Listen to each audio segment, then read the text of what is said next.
everyone, it's Kellen Brower from RacerX, back again with another race examination video. Going to talk about a couple things here from the Atlanta round of Monster Energy Supercross. Want to start off by talking about the start. I mean, I talk about the start, it seems like every week, but I always feel like there's a few details about each start that just gets left out. So first off, the first thing I want to key in here is the start straight is super long. So Barcia gets this kind of like initial jump, initial hole shot, if you want to call it.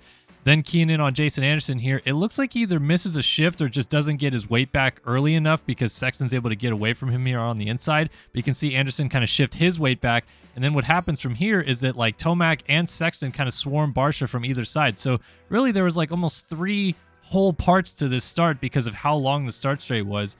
And I feel like that's sometimes missed with these starts each week. Like, yes, Barcia got the jump and got the hole shot, but there was like so much more going on to these starts than you really kind of realized. So kind of cool to key in on some of that stuff. A little bit later on, after a few laps of Barcia leading, Sexton's going to go for this pass on Barcia, and then Barcia plays the defensive race pretty much the entire way into this corner. It takes a long time blocking Sexton. And I think Barcia thinks that Sexton's going to cut back up the inside here in this corner. So he goes defensive down the inside, but it absolutely kills him for the entire next straightaway because he has to roll into this section, which leads him to just double, and then launch this double across the start straight. So he's already lost the lead to Sexton, but then he doesn't have drive into the sand, which Anderson uses to go down the inside and pass him into second place as well. So sometimes the best defense really is offense. Barcia just couldn't play that really any worse right there, I feel like, in that situation. But then Sexton, a few laps later, while leading, goes down, and it's unfortunate that this keeps happening to Sexton. It's kind of like we're getting used to it at this point. But really, this crash is nothing out of the ordinary. Again, these guys always on the pegs, standing to the top of the berms in the corners anymore. No one's sitting and leaving a leg out coming into these berms much anymore. So it leaves them vulnerable to the second the front end starts to go. They can't put their feet down because they're standing. So in this situation, Sexton just a little bit late on the brakes. Front end starts to slide, and there's nothing he can do to save it. He was going down the whole way. But Jason Anderson pretty much took off from here, cruised to his 4th win of the season, and at this point, kind of delaying the inevitable with Eli Tomac trying to clinch the championship. But Anderson keeps it going for another week, and we'll see if he can hold off Tomac once again this weekend in Denver. I want to remind everybody that this video is presented by Onyx Off-Road. Know where to go with the #1 off-road GPS app.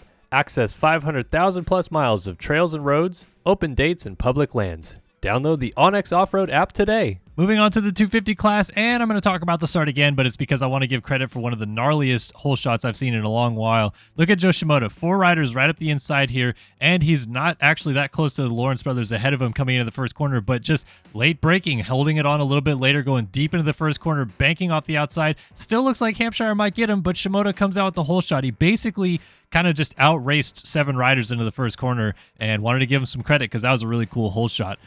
So moving on, let's talk about the key moment of the race for Jett Lawrence as he goes down in the whoops right here.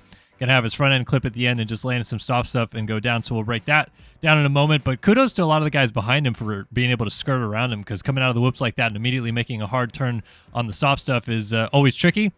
Wanted to give credit for this, though, because look at this. He misses a whoop, tire taps 2 whoops in a row, and I just got to pause because that was insane, like the skill level that he possessed right there to even do that. But unfortunately, it doesn't end well for him. A little tap of the front wheel right at the end kicks the tire to the inside, and he kind of loses his balance coming into the soft stuff. Just lays it over. Again, so much credit to like Hampshire, Faulkner, everybody that was right there behind him as he goes down for missing him. And then again, right there, you got Craig missing him. I mean, so many guys could have just went straight into the back of Lawrence as he's laying on the ground right there. But nicely done in the end. Pause for a moment here to give Christian Craig his due because he's always incredible in the whoops. I mean, honestly, it's just he just leans back and gets like right on top of these things much better than everybody else. He's, you know, it's not necessarily like he's technically a whole lot better than anybody else in the whoops, but tremendous job every single time.